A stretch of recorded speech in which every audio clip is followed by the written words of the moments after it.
Hello students, मैं रजन वर्मा कृता coaching institute में आपका स्वागत है। आइए देखते हैं प्रश्नावली 1.2 को। निम्न संख्याओं को अभाज्य गुणनखंडों के गुणनफल के रूप में व्यक्त कीजिए। ये हमारा पहला क्वेश्चन है कि निम्न संख्याओं को अभाज्य गुणनखंडों के गुणनफल के रूप में व्यक्त कीजिए। पहला है 140, दूसरा है 156, तीसरा है 3825, चौथा है 5005 और पाँचवा दिया हुआ है 7429। तो इसको केवल अभाज्य गुणनखंडों के गुणनफल के रूप में लिख देना है, यानी कि 140 का अभाज्य गुणनखंड करेंगे और मान को लिख देंगे। तो इसको लिखा जाएगा इस तरह से, लिखेंगे 140 बराबर, अब 140 का अभाज्य गुणनखंड कर लेंगे, जो आएगा वही लिख देंगे। तो 2 सत्ते 14, 0, अभी लास्ट में 0 यानी सम संख्या है, 2 से कटेगा, 2 तिहाई 6, 1 बच गया, 2 पंचे 10। अब ये 2 से नहीं कटेगा क्योंकि लास्ट में सम संख्या नहीं है। अब ये 3 से भी नहीं कटेगा, ये कटेगा 5 से, 5 सत्ते 35, 7 से काट देंगे, 7 का 7। तो इसमें जो जो भी मान आया है, यानी कि 2 गुणे 2 गुणे 5 गुणे 7, ये हो गया अभाज्य गुणनखंड के रूप में व्यक्त। ऐसे दूसरा वाला भी है, दूसरा दिया है 156 बराबर, 156 का अभाज्य गुणनखंड करेंगे, 2 से काटेंगे, 2 सत्ते 14, 1 15, 2 8 16, अभी भी सम संख्या है, 2 से काटेंगे, 2 तिहाई 6, 1 बचा, 2 9 18। अब ये 2 से नहीं कटेगा क्योंकि लास्ट में सम संख्या नहीं है, 3 से काट देंगे, 3 का 3, 3 त्रिका 9, अब ये 13 से पूरा कट जाएगा, 13 का 13। तो अभाज्य गुणनखंड आया हमारा 2 गुणे 2 गुणे 3 गुणे 13, ये हो गया। इसी तरह से तीसरा वाला भी, तीसरा है 3825, 3825, 3825 का भी अभाज्य गुणनखंड करेंगे। ये 2 से नहीं कटेगा क्योंकि लास्ट में सम संख्या नहीं है, विषम है। तो पहले ये चेक करेंगे कि 3 से कट रहा है या नहीं। तो 3 से काटने के लिए इसको जोड़ा जाता है, 3 8 11, 11 2 13, 13 5 18, 18 3 से कट रहा है, मतलब कि ये पूरा का पूरा 3 से कटेगा। 3 का 3, 3 19 6, 2 बचा, और 3 7 21, 1 बचा, 3 बचे 15। अभी भी 3 से कट रहा है, 3 चौक 12, और 3 19 6 1 7, 3 बचे 15। अब देखेंगे 3 से कटेगा कि नहीं। 5 2 7, 7 4 11, ये 4 आ गया, 11 आ गया, 11 3 से नहीं कटेगा, तो इसको काटेंगे 5 से क्योंकि लास्ट में 5 है, 5 से कटेगा। 5 8 40, 2 बचा, 5 बचे 25, फिर 5 से कटेगा, 5 का 5, 3 8, 5 7 35। अब काट देंगे 17 से, ये हो जाएगा 17 का 17। इसको लिख देंगे 3 गुणे 3 गुणे 5 गुणे 5 गुणे 17, ये हो जाएगा आंसर इसका। चौथे वाले को भी ऐसे काटेंगे, चौथा लिखा है 5005 बराबर, तो अभाज्य गुणनखंड करेंगे इसका, देखेंगे 3 से कटेगा कि नहीं। तो 5 5 10, 3 से नहीं कटेगा, इसको 5 से ही काटेंगे। 5 का 5, 00, 5 का 5। अब ये 5 के बाद 7 से देखेंगे, 7 का 7, 3 10, 7 चौक 28, 2 30, 7 से कट जाएगा ये। 7 का 7, 3 10, 7 चौक 28, 2 30, 7 21, 143 आ गया। अब ये 7 से नहीं कटेगा, 11 से काटेंगे, 11 का 11, 2 11 3 14, 11 3 33। अब ये 13 से कट जाएगा, 13 का 13, तो ये आ जाएगा 5 गुणे 7 गुणे 11 गुणे 13, ये हो जाएगा। इसी तरह से पाँचवें वाले का भी गुणनखंड करेंगे, ये लिखा है 7429 बराबर, अब आज गुणनखंड कर लेंगे 7429 का। 2 से कटेगा नहीं, 3 से देखेंगे, 9 2 11, 11 4 15, 15 7 22, 3 से नहीं कटेगा। 3 के बाद 5 से भी नहीं कटेगा क्योंकि लास्ट में ये 9 है, 5 नहीं है। अगर 5 होता या 0 होता तभी ये 5 से कटता। अब उसके बाद किससे चेक करेंगे, 7 से देखेंगे, 7 का 7, 7 6 42, ये 7 से भी नहीं कटेगा।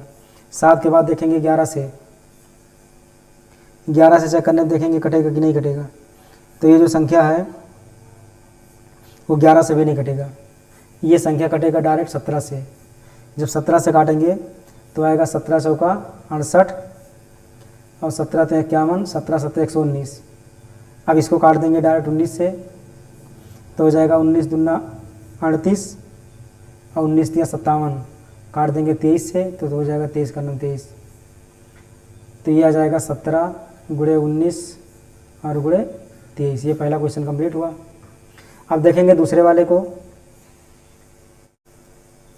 दूसरा क्वेश्चन है पूर्णांकों के निम्नलिखित युग्मों के HCF और LCM ज्ञात कीजिए, यानी कि मासा और लासा ज्ञात कीजिए तथा इसकी जांच कीजिए कि दोनों संख्याओं का गुणनफल बराबर HCF गुणे LCM है या नहीं है। तो पहले काम क्या करेंगे कि दोनों का HCF और LCM निकालेंगे। HCF निकालने के लिए लिखेंगे 26 बराबर और लिखेंगे यहाँ 91 बराबर। 26 का गुणनखंड करेंगे, यह आएगा 2 का नम 2, 2 तिहाई 6, फिर 13 से कटेगा 13 का नम 13, ये आ गया 2 गुणे 13। इसी तरह से 91 का करेंगे अभाज्य गुणनखंड, 3 से कटेगा नहीं, 7 से कटेगा, ये 7 का नम 7, 2 9, 7 3 21, 13 से कट जाएगा 13 का नम 13। अब ये 7 गुणे 13 आया तो 13 को 13 के नीचे लिख देंगे, बच गया 7, इसको बाहर लिख देंगे। इसमें से पेयर बनाते हैं तो ये कॉमन 13 दोनों में है, तो जो HCF हमारा हो जाएगा वो 13 हो जाएगा। यहाँ लिख देंगे HCF बराबर 13। अब आया LCM की बारी, तो LCM का मतलब ये होता है कि पहले लिखेंगे HCF वाले को और जो बच जाएगा उसको भी लिख देंगे। 2 है तो 2 को लिखेंगे, 7 बचा हुआ है 7 को लिखेंगे, इसको गुणा करा लेंगे तो 13 गुणे 7 दूनी 14, 14 तिया 42, 4 आया, 14 का नम 14 4 18, 182 आ गया। अब HCF भी निकल आया, LCM भी निकल आया। अब हमें चेक करना है दो संख्याओं का गुणनफल बराबर HCF गुणे LCM। यहाँ लिखेंगे पहली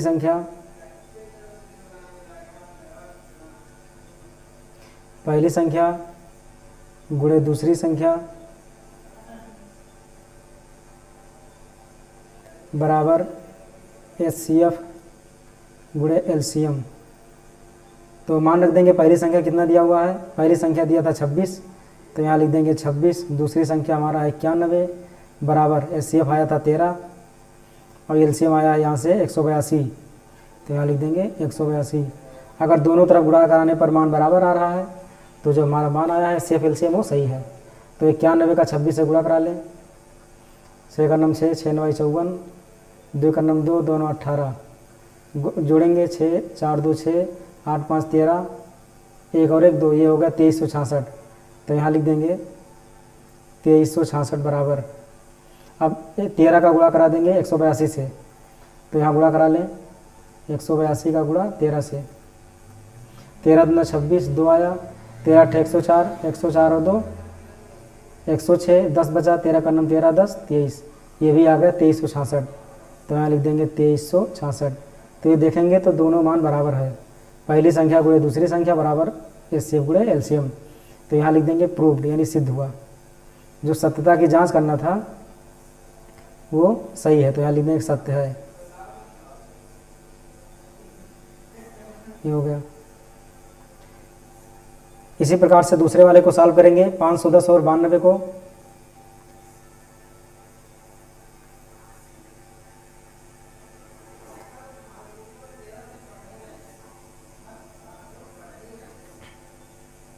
दूसरा है 510 और 92, तो यहाँ भी इसे लिखेंगे 510 बराबर और लिखेंगे 92 बराबर। तो 510 का गुणनखंड करेंगे, 2 से कटेगा, 2 दूनी 4, 1 5 2 पंचे 10, 1 बचा 2 पंचे 10। अब ये 5 5 10 2 12, 3 से कटेगा, 3 8 24, 1 25, 3 5 15। अब 3 से नहीं कटेगा, अब ये कटेगा 5 से, 5 का नम 5, 5 7 35, अब कटेगा ये 17 से, तो 17 का नम 17। तो इसको लिख सकते हैं 2 गुणे 3 गुणे 5 गुणे 17। अब 92 का गुणनखंड कर देंगे इसी तरह से, 2 चौक 8 और 2 छक 12, 2 से कटेगा, 2 दूनी 4, 2 3 6। अब 23 अभाज्य संख्या है तो 23 का नम 23, तो यहाँ लिखेंगे 2। अब गुणे 2 किसी के नीचे नहीं लिख सकते, इसको लिखना पड़ेगा हमें बाहर, और 23 को भी हमें बाहर लिखना होगा। तो इसमें जो HCF मिलेगा वो केवल 2 मिलेगा, क्योंकि 2 ही ऐसा अंक है जो दोनों में कॉमन है।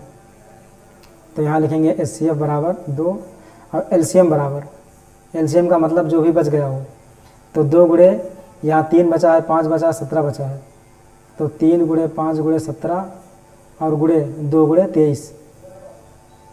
अब सबको गुणा करा लेंगे, तो 2 तिहाई 6 पंचे 30, 30 दूना 60, इसको लिख देंगे 60 गुणे 17 का 23 से गुणा, 17 तिया 51, 5 आया, 17 दूना 34, 34 5, ये हो जाएगा 39।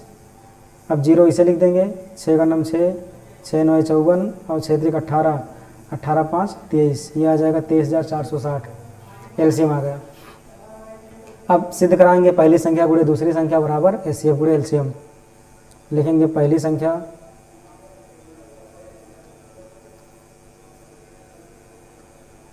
गुणे दूसरी संख्या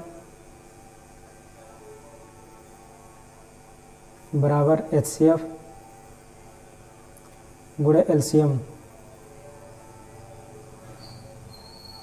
अब मान रख देंगे इसमें।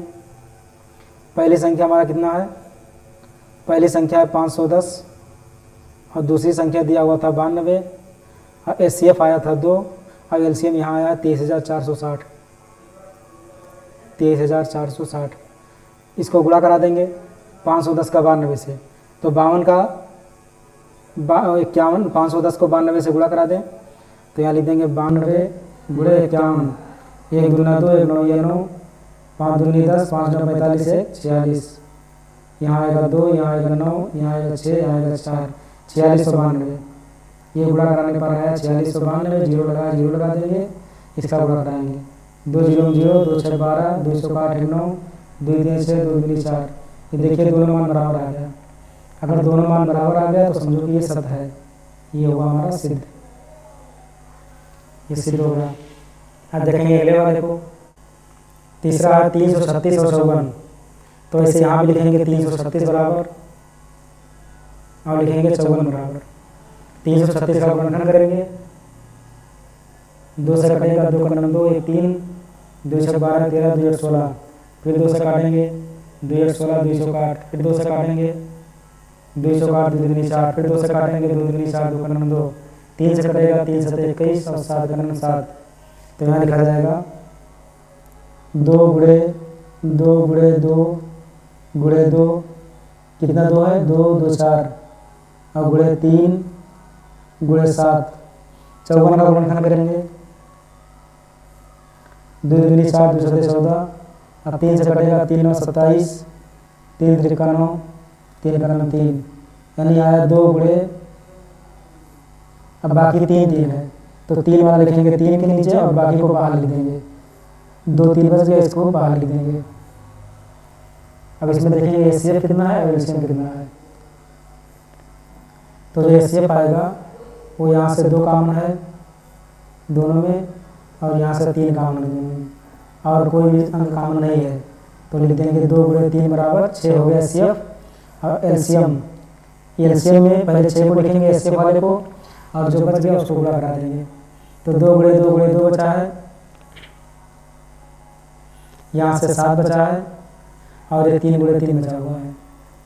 अब इन सभी को गुणा करा देंगे, 6 दूनी 12 दूना 24, 24 दूना 48 गुणे 3 3 का 9 7 63, इसको गुणा कराएंगे 48 गुणे 63, 3 8 24, 3 6 12 2 14, 6 8 48, 4 आया, 6 6 24, 4 28, जोड़ देंगे 4 8 4 12, 8 1 9 1 10, 2 1 3, ये आ गया 3024, यहाँ लिख देंगे 3024। अब यहाँ लिखेंगे पहली संख्या गुणे दूसरी संख्या, ये पहली संख्या गुणे दूसरी संख्या बराबर एचसीएफ गुणे एलसीएम। तो पहली संख्या दिया हुआ था 336, दूसरी संख्या दिया हुआ था 54, एचसीएफ आया हमारा 6 और एलसीएम आया 3024। अब 336 और 54 का गुणा कराएंगे,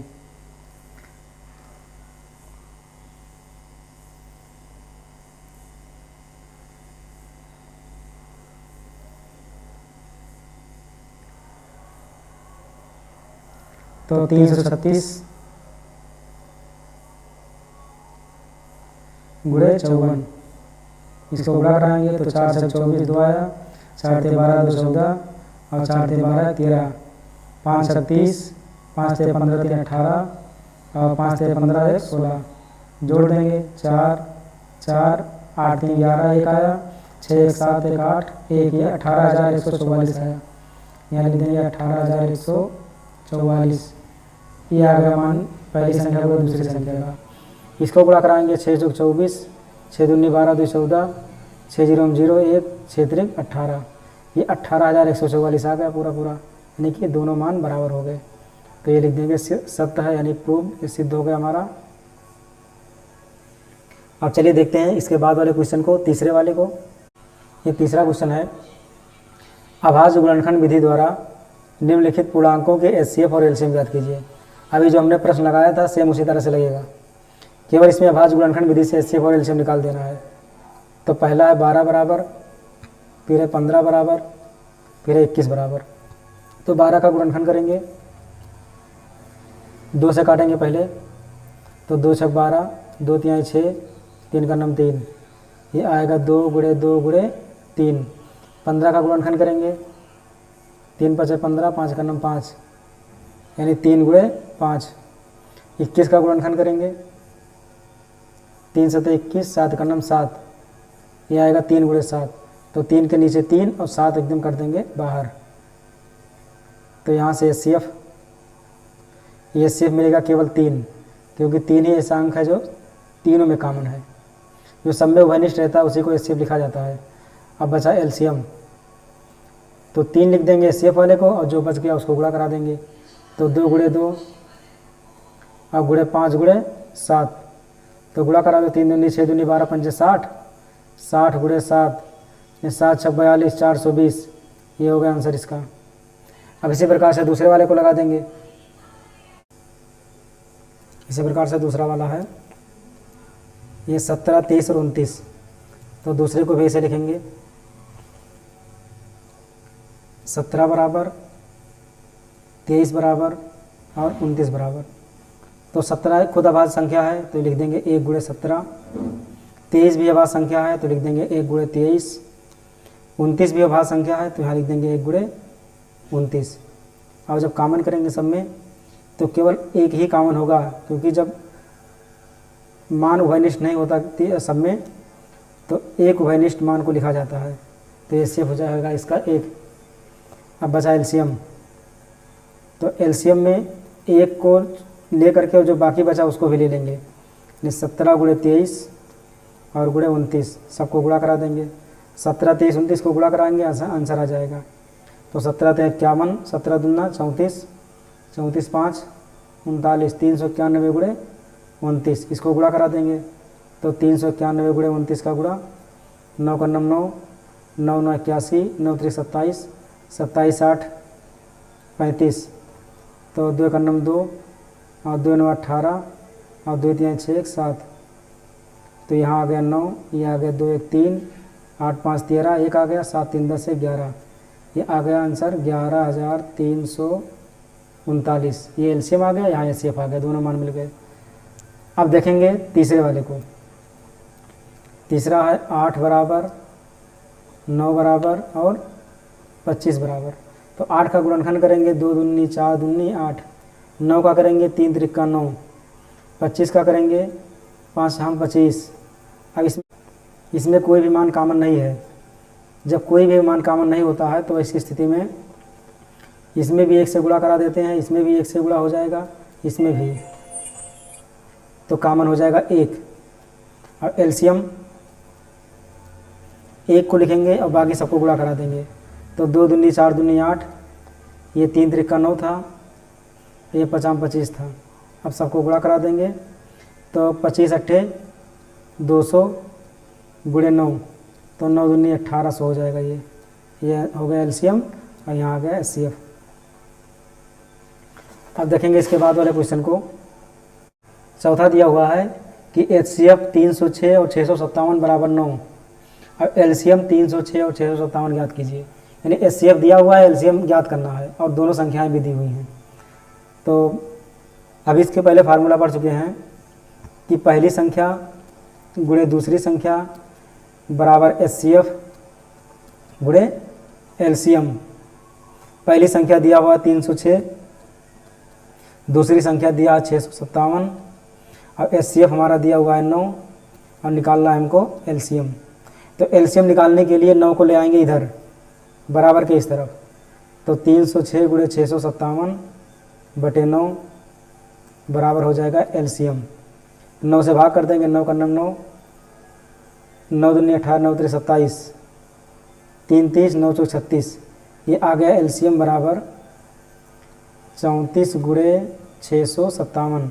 अब इसका गुणा करा देंगे तो 657 गुणे 34 करेंगे तो 4 सते 28, 2 आया, 4 पंचे 20, 2 22, 4 छक 24 और 2 26, 3 सते 21, 3 पचे 15, 2 17 और 3 छक 18, 1 19। जोड़ देंगे तो 8, 2 1 3, 7 6 13, 9 2 11, 1 12, 1 1 2। ये आ गया 22,338। ये हमारा एलसीएम हो जाएगा आंसर। अब देखेंगे इसके बाद वाले क्वेश्चन को। ये है 5वां क्वेश्चन। जांच कीजिए कि क्या किसी प्राकृत संख्या n के लिए संख्या 6 पावर n 0 पर समाप्त हो सकती है। तो अगर 6 पावर n है तो कभी भी 0 पर समाप्त नहीं होगा, क्योंकि 0 लास्ट में बनाने के लिए ज़रूरी होता है 2 गुणे 5। जब 2 का 5 से गुणा होगा तभी बनेगा 10 और तभी बनेगा 0। लेकिन इसमें लिखा हुआ है 6 की घात n, तो 6 की घात n 0 पर कभी समाप्त नहीं होगा, क्योंकि 6 का अगर अभाज्य गुणनखंड करें तो ये 2 गुणे 3 आता है। अब इसका घात n लगा हुआ है, जब ये पहले से ही 2 गुणे 3 लिखा हुआ है, 5 नहीं है तो ये 0 बन ही नहीं सकता। तो 2 गुणे 3 का घात कितना भी करेंगे हम, बार बार 2 गुणे 3 2 गुणे 3 ही आता रहेगा। 2 गुणे 5 यानी कि 10 यानी 0 लास्ट में कभी नहीं आ सकता। तो यहाँ लिखेंगे भाषा में कि नहीं, यानी 0 पर समाप्त नहीं हो सकता है। क्यों लिखेंगे? क्योंकि शून्य प्राप्त करने के लिए, यानी कि 0 प्राप्त करने के लिए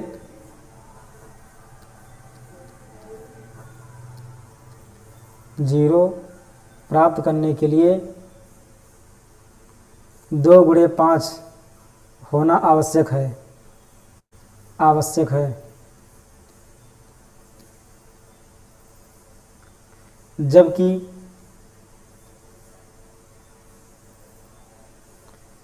6 की घात n में 2 गुणे 3 की घात n है।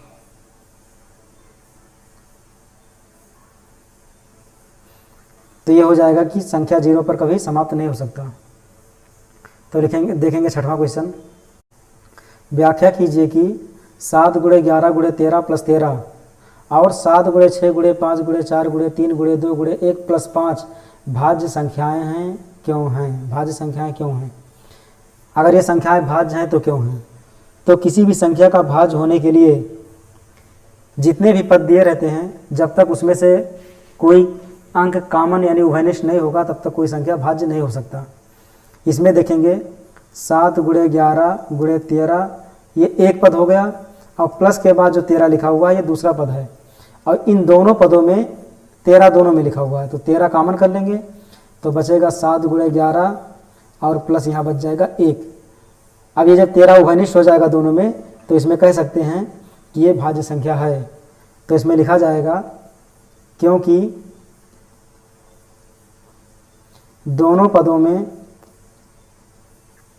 क्योंकि दोनों पदों में कौन कौन सा पद? 7 गुणे 11 गुणे 13 और प्लस 13, दोनों पदों में 13 उभयनिष्ठ गुणनखंड है, उभयनिष्ठ गुणनखंड है, यानी कॉमन वैल्यू है ये,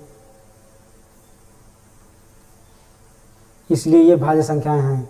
इसी प्रकार से दूसरा वाला भी दिया हुआ है 7 गुणे 6 गुणे 5 गुणे 4 गुणे 3 गुणे 2 गुणे 1 और प्लस दिया हुआ 5, यहाँ से लेकर के 1 तक ये पहला पद हो जाएगा, ये दूसरा पद हो जाएगा, और दोनों ही पदों में 5 कॉमन है। जब 5 कॉमन करेंगे तो बचेगा 7 गुणे 6 गुणे 4 गुणे 3 गुणे 2 गुणे 1 और यहाँ बच जाएगा प्लस 1। जब उभयनिष्ठ वैल्यू हो जाएगा तो ये भाज्य हो जाएगा। तो ये लिखेंगे भाज्य है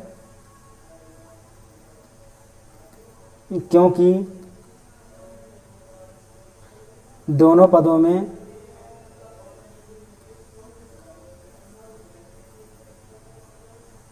उभयनिष्ठ गुणनखंड, उभयनिष्ठ गुणनखंड 5 है, इसलिए ये भाज्य संख्या हो जाएगा। चलिए देखेंगे इसके बाद वाले क्वेश्चन को। ये लास्ट क्वेश्चन है। किसी खेल के मैदान के चारों ओर एक वृत्ताकार पथ है। इस मैदान का एक चक्कर लगाने में सोनिया को 18 मिनट लगते हैं, जबकि इसी मैदान का एक चक्कर लगाने में रवि को 12 मिनट लगते हैं। मान लीजिए वह दोनों एक ही स्थान और एक ही समय पर चलना प्रारंभ करके एक ही दिशा में चलते हैं, तो कितने समय बाद वह पुनः प्रारंभिक स्थान पर मिलेंगे। ये मानेंगे कोई खेल का मैदान है और उसके चारों तरफ वृत्ताकार पथ बना हुआ है, ऐसे वृत्ताकार पथ बना हुआ है। ये एक ऐसा स्थान है जहाँ पर सोनिया और रवि दोनों लोग एक ही साथ चलना प्रारंभ करते हैं। सोनिया और रवि एक ही स्थान से चलना प्रारंभ करते हैं। रवि को एक चक्कर लगाने में 12 मिनट लगते हैं, जबकि सोनिया को एक चक्कर लगाने में 18 मिनट लग जाते हैं। इसका मतलब ये हुआ कि अगर रवि चलना प्रारंभ करे तो वो सोनिया से तेज चल रहा है, तभी इसको समय कम लग रहा है। तो जब रवि का एक चक्कर पूरा होगा तो उसको लग जाएंगे 12 मिनट, लेकिन जब सोनिया का 2 चक्कर लगेगा तो उसको लग जाएगा, सोनिया जब 2 चक्कर लगाएगी तो ये 36 मिनट लगा लेगी, लेकिन जब तक सोनिया 2 चक्कर लगाएगी तब तक रवि 3 चक्कर लगा देगा। यानी कि 36 मिनट में सोनिया का 2 चक्कर और रवि का 3 चक्कर हो जाएगा और दोनों आकर के उसी जगह पर मिल जाएंगे। तो यहाँ लिखेंगे 36 मिनट में सोनिया का हो जाएगा 2 चक्कर और 36 ही मिनट में रवि का हो जाएगा 3 चक्कर। यानी वो 36 मिनट ऐसा समय है जिस टाइम पर दोनों आकर के उसी जगह पर मिल जाएंगे। तो इसको अगर लगाना चाहें तो लगाने के लिए तरीका है कि 18 को और 12 को सीधा एलसीएम निकाल लें। तो 2 से काट देंगे, 2 9 18, 2 6 12, 9 नहीं कटेगा, 2 3 6, 3 से तो 3 त्रिका 9, 3 का 9 3, अब फिर 3 से कट जाएगा, गुणा कर देंगे, 2 दूनी 4, 3 12, 3 36। इसका जो एलसीएम आ जाएगा वो आ जाएगा 36। यानी यही 36 मिनट ऐसा समय है जिस टाइम पर सोनिया और रवि आकर के उसी स्थान पर मिल जाएंगे और टोटल समय लग जाएगा 36 मिनट। तो आज का ये अब दूसरा अभ्यास समाप्त हुआ। उम्मीद है कि ये समझ में आ गया होगा। अगर कुछ रह गया हो समझने में तो जा कर के वीडियो दोबारा देख सकते हैं और इसको समझ लें। समझने के बाद अपने नोट्स ज़रूर बनाएं ताकि बोर्ड एग्ज़ाम में रिवीजन के लिए काफ़ी लाभदायक साबित हो। तो मिलते हैं फिर अगले वीडियो में।